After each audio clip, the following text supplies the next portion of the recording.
Alors, on va parler de déconfinement un petit peu. On va en parler avec Gilles Proulx et Frédéric Bérard. Deux sujets intéressants pour eux, le déconfinement potentiel et les Canadiens qui ont joué pour la première fois sans des Québécois hier. Bonsoir à vous deux. Bonsoir. Allô, bonsoir. Je vais commencer avec Frédéric, parce que Frédéric, à chaque fois, nous dit qu'il est tanné. Puis, tu as eu ton vaccin, je pense, aujourd'hui, en plus? Eh, bon, ben bravo. Et ce que le premier ministre nous a dit aujourd'hui, si vous vous faites vacciner, vous allez voir, on va déconfiner rapidement, puis vraiment très positif, puis ça va bien, mais aucun plan de déconfinement contre toute attente, en tout cas contre l'attente des gens qui sont pressés de déconfiner. Est-ce qu'il fait bien d'attendre avant de dire, dans tant de semaines, on va faire ci, puis dans tant de semaines, on fera ça? Si François Legault n'a pas de plan de déconfinement, là, au moment où on se parle, je m'appelle Patoff puis je vole. Ça, c'est sûr et certain que écoute, c'est pas précis, attendre de voir, c'est évident, mais là, ils essaient de ne pas faire la gaffe qu'ils ont souvent fait, c'est de dire, OK, let's go, on a un petit lousse, on ouvre, ça part, l'espèce de yo-yo pour lequel ils ont drôlement été critiqués il y a de ça quelques semaines, à juste titre, je pense. Là, ils veulent éviter de tomber dans ce même piège-là. Je pense qu'ils vont annoncer un déconfinement qui va être graduel, évidemment, ce qui est correct, qui va inclure, par exemple, la levée du couvre-feu, qui va inclure la réouverture des restaurants, en tout cas, à tout le moins des terrasses à l'extérieur, et ainsi de suite. Ça, ils ont tout ça en tête, c'est évident, mais ils savent très bien que s'ils le disent tout de suite, les gens vont agir de manière telle à ce qu'on va mettre à risque les efforts collectifs qui ont été enregistrés jusqu'à maintenant.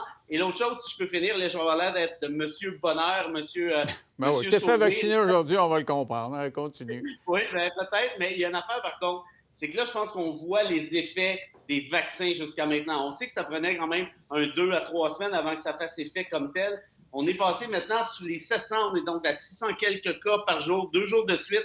Il y a clairement une tendance qui est en train de se dessiner et je pense qu'on est en train de voir le fruit de nos efforts collectifs. Gilles, aurait-il fallu en donner un minimum, minimalement donner des détails d'un plan de déconfinement? Parce qu'on l'a fait en Grande-Bretagne et le 17 mai, on dit les pubs vont rouvrir, les tennis, les cinémas, etc. La France, M. Macron est allé semaine par semaine. La Saskatchewan aussi, semaine par semaine, en précisant que si 70 des gens de 50 ans et plus sont vaccinés, on va faire telle chose. Si c'est 70 des 40 ans et plus, on en donnera un peu plus. Est-ce qu'il faudrait le faire tout de suite ou, comme dit Frédéric, attendre pour pas que les gens se précipitent à ne pas respecter les mesures sanitaires? Il sait peut-être qu'il a affaire à une population un peu plus disciplinée, indisciplinée, devrais-je dire. Legault me fait penser, écoute, là, depuis le 11 mars de l'année 2020, il me fait penser à un jongleur avec ses boules.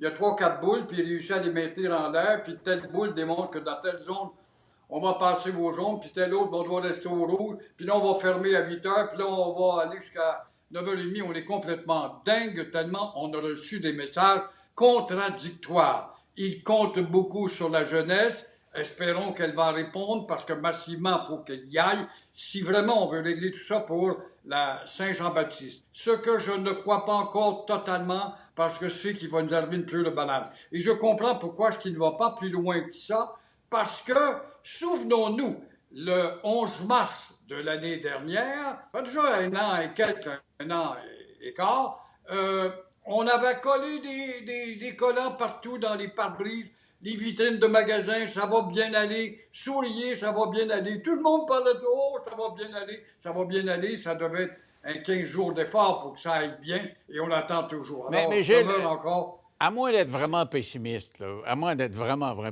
pessimiste, le variant en Inde, là, il est pratiquement pas présent, il est en Inde. Puis on dit qu'il n'est peut-être pas si dangereux que ça, peut-être qu'il est caractéristique de la situation sanitaire qui n'est pas très reluisante en Inde.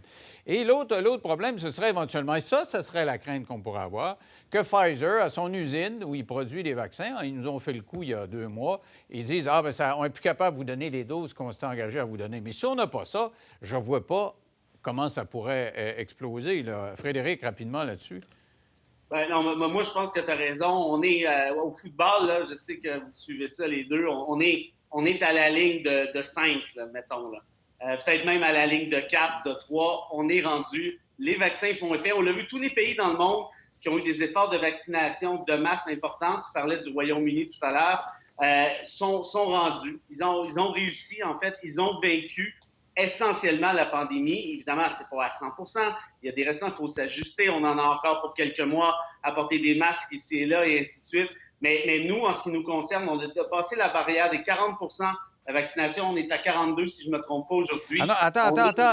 C'est mieux que ça. Là. Si tu veux une bien bonne nouvelle, là, M. Dubé a tweeté en après-midi que si tu additionnes le nombre de rendez-vous avec les doses effectivement données dans les bras, on est rendu à 66 Alors, c'est 66 Alors, Gilles, un petit peu d'optimisme. Là. Pas oui, mais là. On va être de bonne humeur.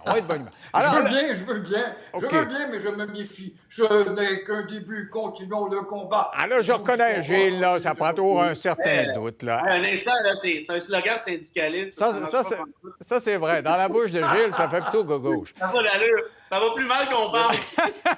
Hey, Gilles, un petit clou sur lequel cogner quand même, parce que je sais que ça a été longtemps à la radio, votre dada, de dénoncer l'anglicisation et le fait qu'entre autres, les Canadiens étaient de moins en moins québécois, les Canadiens de Montréal. Vous dénonciez qu'ils étaient de moins en moins. Bien, hier, ils n'étaient pas pantoute. Pour la première fois en 110 ans d'histoire, aucun Québécois dans l'alignement des Canadiens de Montréal. Ça vous dit quoi? Est-ce que c'est annonciateur d'une nation qui se meurt petit à petit? Quand on voit un premier ministre intervenir et dire, justement, moi, le premier ministre, je m'inquiète. Si vous voulez, on va l'écouter. Écoutons ce que M. Legault... C'est vrai, il faut le souligner, parce que c'est en conférence de presse, les Canadiens, c'est pour quand même la priorité, puis il prend la peine d'en parler. Écoutez bien. Je trouve ça malheureux qu'il n'y ait pas plus de Canadiens, de Québécois avec le Canadien. Peut-être qu'un jour, si on a une Nordique, il y aura une compétition pour savoir celui qui a le plus de joueurs québécois. Alors, Gilles, je vous laisse continuer, là, justement. Alors, monsieur, il y a encore des peut-être là-dedans. Est-ce qu'on va finir par avoir les Nordiques? Je ne sais pas. Il faudrait qu'il y ait plusieurs équipes quelque part dans le sud des États-Unis sur le bord de la faillite pour qu'on en déménage une à Québec. Et encore, est-ce qu'on va encore une fois recruter des joueurs d'étrangers à talent égal? On va prendre l'étranger parce qu'on veut gagner. On fait ça depuis 1993 et on ne gagne pas. Moi, je m'ennuie de Maurice Richard qui avait dit une fois, il avait été critiqué, on devrait avoir une équipe québécoise à 100% au nom de l'identité. Bon, c'est vrai qu'on n'a plus la main à mettre dans le bassin des joueurs majeurs du Québec, des jeunes joueurs, pardon, mais il en demeure pas moins qu'on devrait accentuer sur la formation des jeunes. Dès 6-7 ans, tu as un petit jeune sur la patinoire, tu lui apprends déjà à cet âge-là à faire les tourniquettes nécessaires pour qu'il devienne une espèce de Denis Savard, un artiste de la patinoire. Denis Savard, qui était un ami intime, personnel de Gilles Proulx. Hey, Frédéric. Comme Gilles Lupien, oui. Frédéric, multiculturaliste dans l'âme. Tu dois être content. Il y a plein de cultures différentes sur la glace, mais pas de culture québécoise. Ça prendrait quand même minimalement, pour avoir une palette de culture dans ta multi. Ça c'est vraiment une question zigoto, pas plus. Hein? Puis tu le sais avant ça. Juste une affaire. En 93, je savais que ça viendrait ça ce soir, j'ai vérifié. Il y avait 103 joueurs québécois dans la Ligue nationale pour 22 équipes. Cette année, là, on a de la difficulté à en avoir 60 pour 31 équipes. Et de ces 60-là, là, croyez-moi, là, il y en a 20-25 qui ont peut-être joué là, en bas de 5 matchs. C'est plus des gars de la Ligue américaine que des gars de la Ligue nationale. Donc, des Denis Savard, comme dit Gilles, moi, j'en prendrais aussi, mais ça ne pousse pas dans les arbres. C'est pour ça qu'on appelle ça un talent exceptionnel. Frédéric, toi qui comptes, tu es allé voir les statistiques de la Ligue nationale. As-tu compté le nombre de Québécois qui jouent avec le Lightning de Tampa Bay? Oui, attends. Ils sont 6. Attends une minute. Ce que j'allais Tampa Bay, 6. Montréal, 0. Ce que j'allais dire, c'est que c'est pas normal que le Canadien de Montréal n'ait pas de joueurs francophones, comme c'est le cas actuellement, comme le match d'hier. Ça, c'est sûr que non. Je suis d'accord, je reprends les propos de Gilles, les propos de Serge Savard aussi. La seule affaire que je dis, c'est que c'est pas si facile que ça d'avoir des joueurs d'impact. Même si tu regardes le Lightning, enlève Yannick Gourde, qui est un bon joueur, mais qui n'est pas une vedette. Les autres, c'est des joueurs... Mais ils sont quand même là. On pourrait en avoir des... On en masse des joueurs depuis 20 ans, Gilles l'a souligné, on a un tas. Là. Attends, il faut quand même retenir... Quand il y en a des joueurs québécois avec le Canadien, On leur tape sa tête à coups de 2 par 4. Jonathan Drouin, ça se trouve, là, il est en dépression au moment où on se parle. Ça, c'est un bon point, ça. Il est plus capable des Québécois. C'est un bon point, ça. Gilles, le Québécois qui vient ici, il se fait crucifier, là. Il y en a un qui est sur la touche, puis... Il y a ça. Il y a ça que Patrick Brisebois, là, était tanné, là, Patrice Brisebois. Il n'y a pas de doute. Mais il reste 35 joueurs maintenant dans la Ligue nationale, des Québécois. Mais comment se fait-il que tous les joueurs que nous avons refusés ou gardés pour quelques matchs et les envoyés ailleurs sont devenus des joueurs prédominants dans les autres villes? C'est drôle, il y a un nombre assez impressionnant de Québécois qui prédominent. OK. Hey, 10 secondes, Frédéric. Juste voir ça de l'autre bord. Il y a plein de joueurs québécois aujourd'hui, Daniel Brière, le Cavalier et compagnie, qui ne veulent plus venir jouer avec le Canadien de Montréal. Ça, c'est une réalité parce que le monde est fou. OK.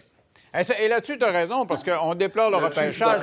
Mettons qu'ils sont gourés avec le repêchage. Ils pouvaient toujours se reprendre en signant des agents libres. Il n'y a pas un Québécois qui a jamais voulu venir ici comme agent libre. C'est ça le problème. Merci à vous deux d'avoir participé à cette belle réflexion sur le déconfinement et les Canadiens. Au retour, un témoignage.